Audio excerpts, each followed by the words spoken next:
Bienvenue sur le podcast Les discussions de Yanasana. Je suis Yanis, professeure de yoga, de méditation et créatrice de Yanasana Yoga. Ma mission est de vous accompagner sur votre chemin personnel, en vous aidant à vous reconnecter à votre corps et à vos émotions en toute bienveillance. Grâce à cet espace, je vous fais découvrir la pratique du yoga, de la méditation, du développement personnel, de la spiritualité, ainsi que l'univers du bien-être.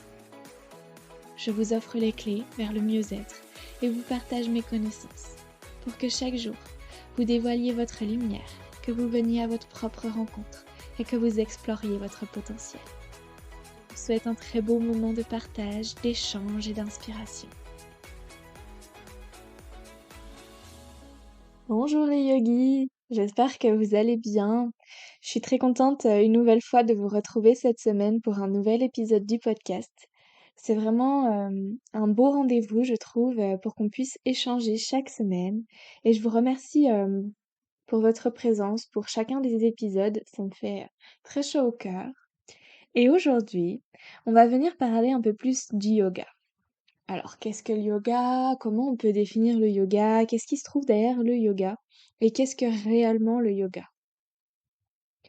Alors, moi je pense qu'il y a autant de définitions qu'il y a de pratiquantes de yoga. Je pense que vous ne retrouverez jamais la même définition du yoga, peu importe où vous irez, peu importe qui c'est qui vous le dira. Beaucoup de choses seront similaires, beaucoup de choses se ressembleront évidemment, mais je pense qu'il y a quand même énormément de définitions qui peuvent être données au yoga. Alors moi aujourd'hui, ce que je vais vous faire passer, c'est pas la définition qui est la définition du yoga. Ce que je vais vous faire passer, c'est la définition que moi, je pense, cette définition qui pour moi représente le yoga et beaucoup de choses que j'ai aussi appris en formation mais qui résonnent à l'intérieur de moi, qui résonnent avec mes cours, avec mon enseignement. Donc moi, vraiment, aujourd'hui, ce que je vais vous transmettre, c'est l'enseignement que j'ai reçu, c'est toutes les expériences que j'ai pu faire et mis bout à bout, j'ai réussi à en faire ma définition, j'ai réussi à mettre des mots, j'ai réussi à allier tout ça avec l'espace traditionnel et philosophique et mon expérimentation. Voilà. Alors d'abord, pour commencer, le yoga, ce n'est pas que les postures. Le yoga, c'est faux quand on dit que faire du yoga, c'est faire des postures sur un tapis. Le yoga, c'est bien plus grand. C'est vraiment une croyance que de dire on va faire du yoga en faisant que des postures. Le yoga, c'est tout un ensemble. Le yoga, c'est vraiment un art de vie. C'est une manière de vivre, de penser, d'agir, d'introspecter et d'expérimenter. Alors le yoga, il ne se résume pas qu'aux postures. Les postures, certes, sont une partie du yoga, mais c'est une infime partie par rapport à tout ce qu'il y a dans le yoga. Alors comment on peut définir ces postures de yoga si finalement c'est pas du yoga? Alors en fait, les postures de yoga, elles sont en fait appelées des asanas. Et ces asanas, c'est ce qui représente la pratique du yoga que nous on a l'habitude d'appeler comme ça en fait. Finalement, c'est en fait la pratique d'asana. Donc quand vous allez à un cours de yoga, vous allez en fait à une pratique d'asana. Et si jamais il y a d'autres choses qui viennent se mêler à ces asanas, comme par exemple de la méditation, des respirations, peut-être des échanges, des choses comme ça, là, on parle aussi de yoga. Je vais vous expliquer un peu tout ça en profondeur juste après, vous inquiétez pas. Le yoga, c'est déjà c'est un mot sanskrit. C'est un mot sanskrit qui veut dire union.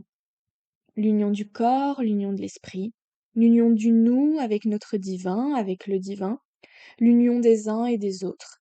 C'est vraiment en fait l'union dans tous les domaines. C'est la notion d'unité pour former plus qu'un avec son corps, plus qu'un avec son esprit, plus qu'un avec sa divinité, plus qu'un avec les autres, plus qu'un en fait vraiment dans l'univers qu'il existe. Le but ultime du yoga, c'est de retrouver la paix, c'est de retrouver cette sensation d'unité à l'intérieur de soi, c'est de calmer tranquillement notre esprit, de calmer notre corps, d'apaiser notre esprit, notre corps. Et tout ça, tout ce but, le but d'atteindre cette paix ultime, elle va être réalisable par le biais du yoga. Mais le yoga, comme je vous l'ai dit, ce n'est pas que des postures. C'est vraiment tout un ensemble, tout un art de vie. C'est vraiment En fait, vivre yogiquement, on va dire, pour que vous puissiez un peu plus comprendre. Et tout ça, ce sont des notions que Patanjali expose.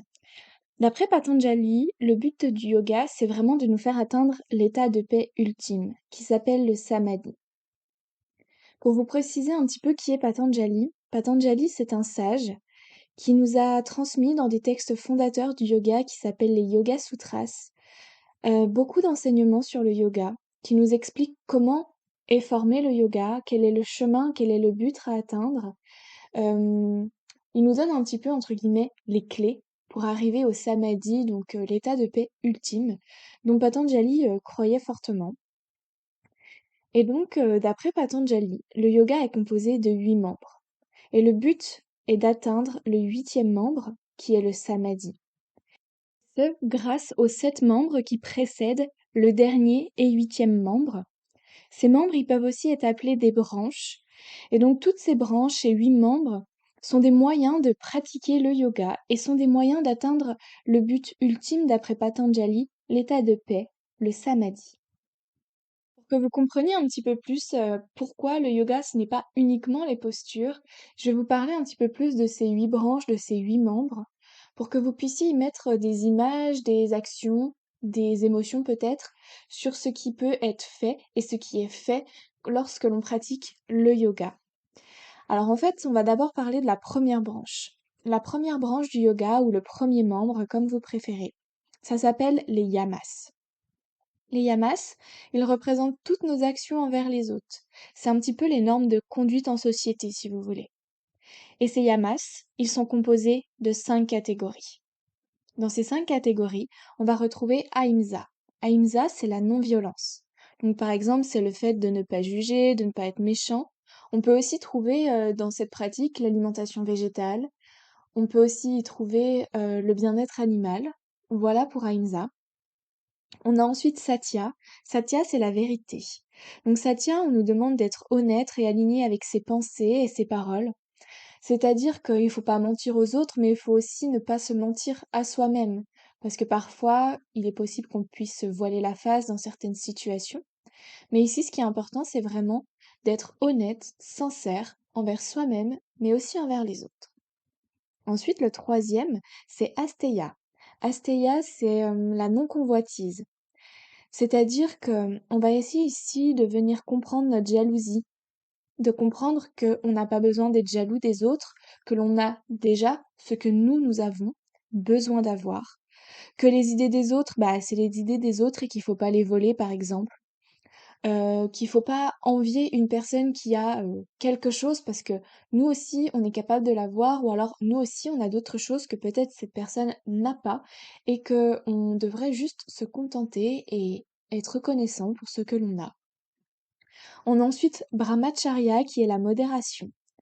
Alors là, la modération, dans les anciens textes, c'est plus sur le côté sexuel, de ne pas utiliser et abuser de ce côté sexuel, de venir faire l'amour avec plusieurs personnes, souvent. Là, on parlait un peu d'abstinence pour conserver son côté sacré.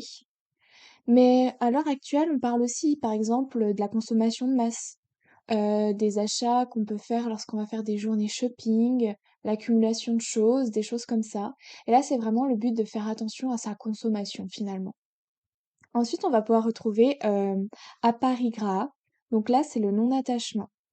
En fait, il est basé sur plusieurs choses. D'abord les choses matérielles, par exemple réussir à faire le tri, à jeter des choses, à ne pas garder, trop de choses qui nous servent à rien. En fait, c'est un petit peu, l'opposé du matérialisme.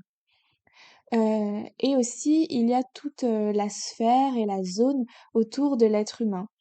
Rien ni personne ne nous appartient.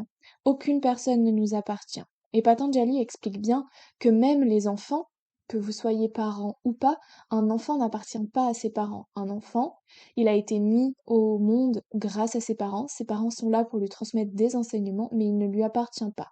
Tout comme un partenaire ne vous appartient pas, tout comme une sœur, un frère, un proche, un ami ne nous appartient pas.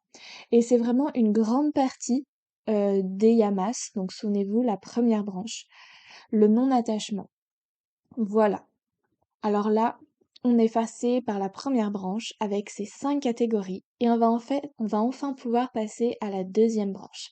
La deuxième branche, elle s'appelle les niyamas. Les niyamas, ce sont les actions envers nous-mêmes cette fois-ci. Eux aussi, ils sont composés de 5 catégories. 5 catégories que je vais vous expliquer un petit peu plus pour que vous puissiez comprendre qu'est-ce que les niyamas. Alors dans les niyamas, on retrouve Socha.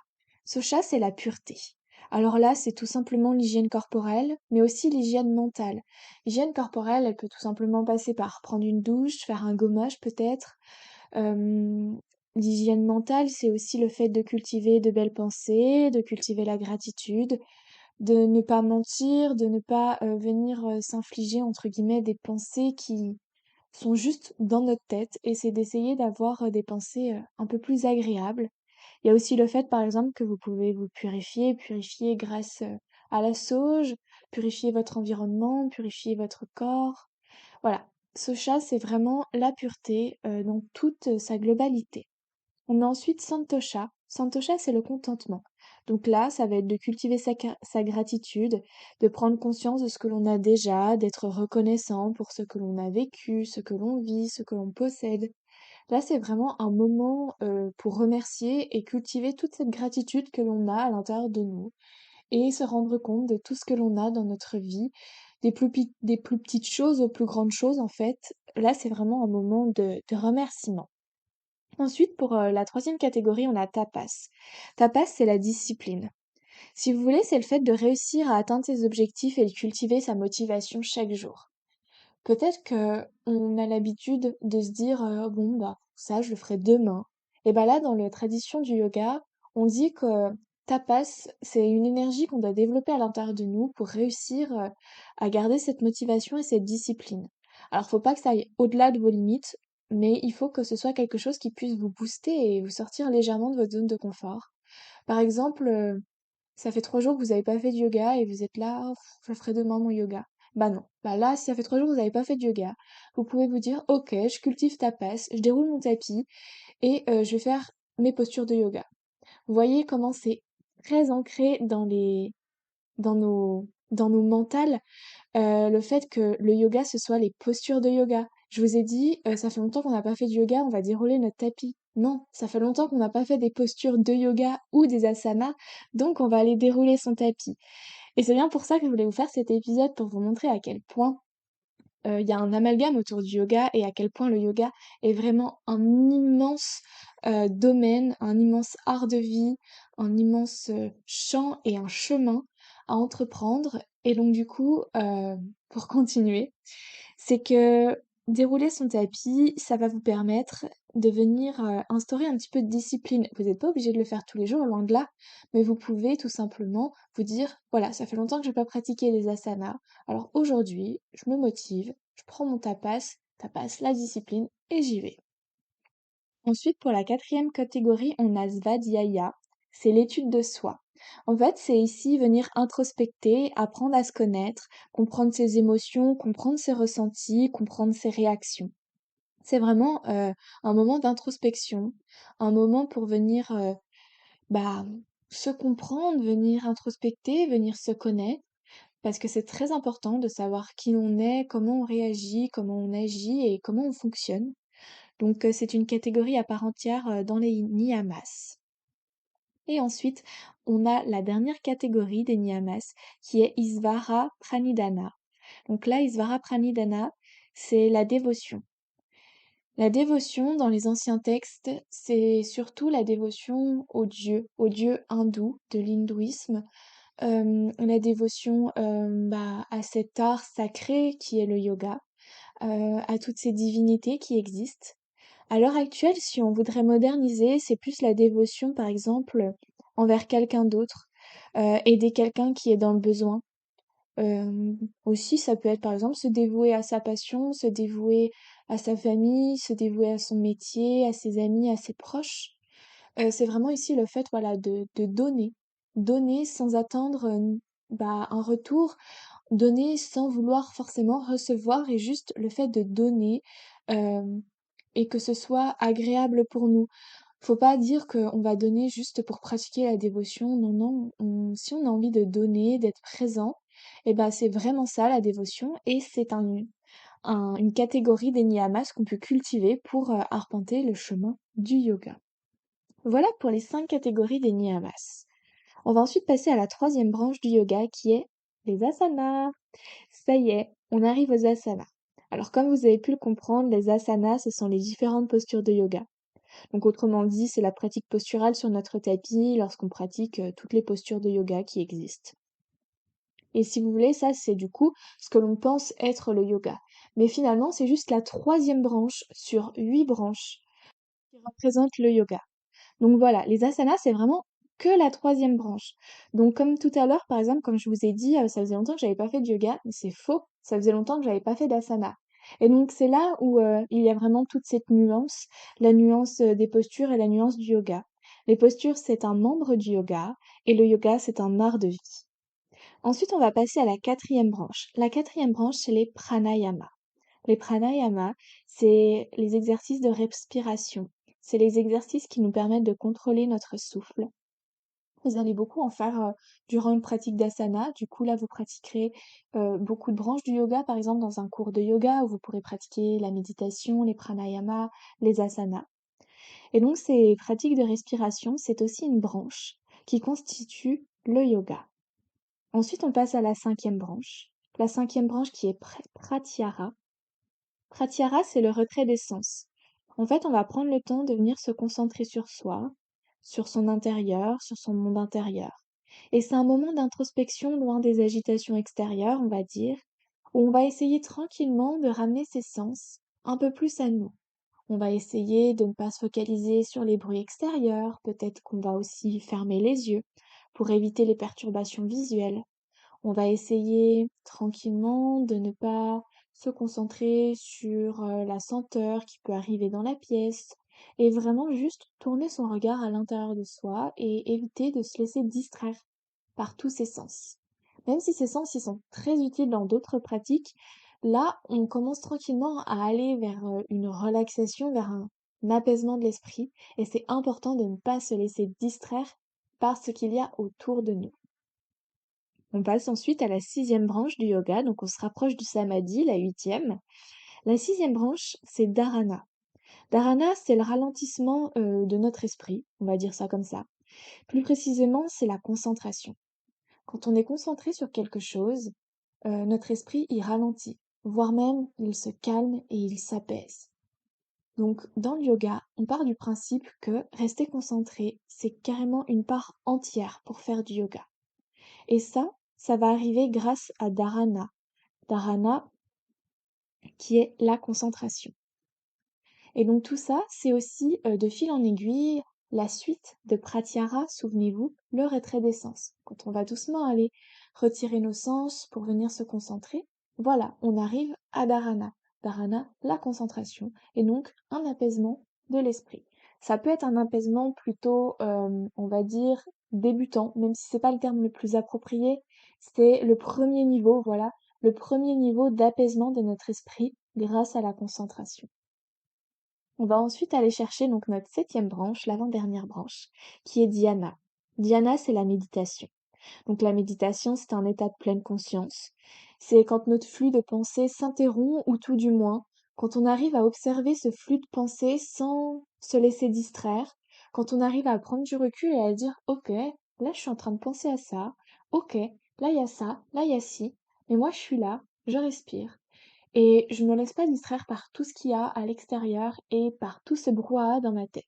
J'arrive à prendre du recul, de la hauteur. C'est comme si en fait on était au-dessus de notre esprit et qu'on regardait un petit peu les pensées bouger, les pensées fluctuer et qu'on était là, d'accord, je vois ça, je vois ça, je vois ça, je ressens ça, je ressens ça, je ressens ça.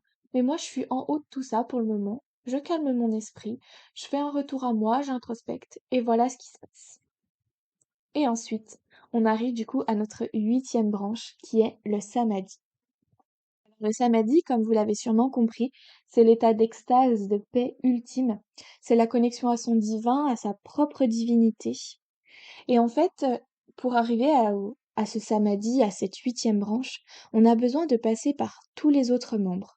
On a besoin d'expérimenter chacune des branches du yoga pour réussir peut-être un jour à atteindre le samadhi. Le samadhi, c'est le but ultime du yoga. Et donc, le but, c'est le samadhi. Et le chemin, c'est toutes les autres branches. Et plus on va arpenter le chemin du yoga, et plus on va se rapprocher du samadhi. Et il y a une phrase qui résume très bien ce samadhi, cette huitième branche du yoga que Patanjali explique dans les Yoga Sutras, donc dans son texte, dans lequel il transmet tout cet enseignement.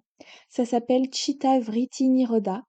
Et en fait, cette phrase, qui est bien sûr en sanskrit, elle nous donne l'indication, elle nous explique, elle veut dire, en fait, tout simplement, que c'est l'arrêt des fluctuations du mental. En fait, c'est l'état de calme absolu. Et pour Patanjali, c'est ça le but. Le samadhi, c'est la paix. Et la paix, c'est Chitta Vritti Nirodha, qui est l'arrêt des fluctuations du mental. Voilà. D'après Patanjali, tout le yoga, tout cet univers, tout cet art du yoga, c'est en fait autant le chemin et autant le but. Le chemin, qui nous permet d'atteindre le samadhi, est autant et même presque plus important que le samadhi.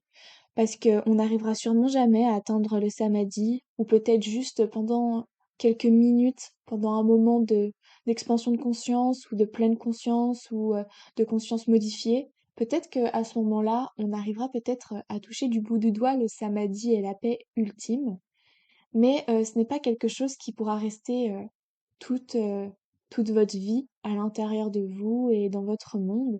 Même si le but du yoga, c'est d'aller chercher ce samadhi, très, très, très peu de sages ont réussi à avoir et à accueillir ce samadhi. Ils l'ont touché du doigt, ils l'ont expérimenté, peut-être plusieurs fois dans leur vie, mais leur vie n'était pas le samadhi. Alors vraiment, ce qui est important dans le yoga, c'est vraiment de prendre tout en compte. Donc autant le chemin que le but. Et sans chemin, il n'y aurait pas de but. Donc ça, c'est vraiment un grand enseignement du yoga que de prendre le temps de se dire, ok, bah peut-être que je fais que des asanas, je fais peut-être qu'une branche du yoga, mais c'est le chemin. Je prends doucement mon chemin et j'avance à mon rythme. Et donc voilà, vous avez un petit peu un aperçu de qu'est-ce que le yoga, surtout d'après Patanjali, d'après l'enseignement que j'ai reçu. Euh, Le yoga, comme vous pouvez le voir, ce n'est pas que des postures. Alors je pense qu'on peut pratiquer le yoga absolument tous les jours. Le yoga, comme vous l'avez vu, c'est plusieurs branches, c'est plusieurs choses. Donc le yoga, ce n'est pas forcément dérouler son tapis et aller pratiquer des asanas. Donc le yoga, on le pratique tous les jours. Peut-être même que vous pratiquez le yoga sans même vous en rendre compte. Par exemple, vous pouvez très bien, pratiquer l'alimentation végétale sans vous dire que là, en fait: «Oh, j'étais en train de pratiquer le yoga» et en fait, c'est une partie du yoga. Vous pouvez très bien, remercier, et faire vos gratitudes à la fin de la semaine sans vous dire: «Oh, je fais du yoga». Ça, c'est du yoga. C'est la manière de vivre, le yoga et donc tout ça mis bout à bout, quand on explore un petit peu toutes les branches, un peu toutes ces catégories, eh bien, on arpente, le chemin du yoga, ce chemin plutôt spirituel qui nous, un jour, nous permettra sûrement, de toucher du bout des doigts, le samadhi. Voilà en tout cas, pour qu'est-ce que le yoga. On va dire que c'est assez résumé, que c'est quelque chose, de personnel, que c'est axé sur l'enseignement de Patanjali. Vous allez pouvoir trouver, plein d'autres, définitions du yoga, vous allez pouvoir trouver plein d'autres explications, vous allez pouvoir trouver, plein d'autres expérimentations. Là, ce que je vous ai partagé, c'est ma propre expérimentation. À vous de faire vos recherches, d'essayer surtout. Essayez. Plus vous essayez, plus vous comprendrez par vous-même et plus ça viendra de vous. Et c'est très important parce que vivre l'art du yogi, enfin du yoga, vivre yogiquement, on va dire, c'est personnel. Même si on a tous les mêmes choses, par exemple, faire des asanas, faire des pranayamas, méditer, ce sera toujours différent chez chaque personne. Alors à vous d'expérimenter votre propre yoga et de trouver ce qui vous convient le mieux, de trouver ce qui est le mieux pour vous. Alors voilà, on arrive doucement à la fin de cet épisode. Euh, je pense que comme vous avez pu le découvrir, vous le savez maintenant, le yoga, c'est pas que des postures. C'est pas que des belles photos sur les réseaux sociaux avec des super belles postures. Loin de là. Il n'y a pas que des postures impressionnantes pour faire du yoga. Le yoga, c'est tout un tas de choses, c'est un art de vie, c'est vivre, expérimenter, tester. Donc ne vous cantonnez pas à rester, à regarder sur Instagram: «Oh, cette posture elle est incroyable, je vais faire cette posture et de toute façon je suis pas souple, je peux pas faire du yoga». Non, ça c'est faux, c'est une croyance que on a bien ancrée dans nos sociétés, qu'on a bien ancrée dans nos cerveaux, mais elle est fausse. Vous pouvez faire du yoga quoi qu'il arrive. Même avec des problèmes de santé, vous pouvez faire du yoga. Parce que le yoga n'est pas un asana. Les asanas, c'est une partie du yoga. Donc par exemple, même si vous ne pouvez pas en ce moment pratiquer les asanas, vous pouvez peut-être pratiquer la méditation, peut-être faire de la gratitude, pratiquer la non-violence et tout ce qui s'ensuit. Et là, vous allez faire du yoga. Voilà un petit peu la précision de la fin de cet épisode. Et donc voilà, pour cet épisode aujourd'hui sur, qu'est-ce que le yoga ou un petit peu, remettre les bases du yoga.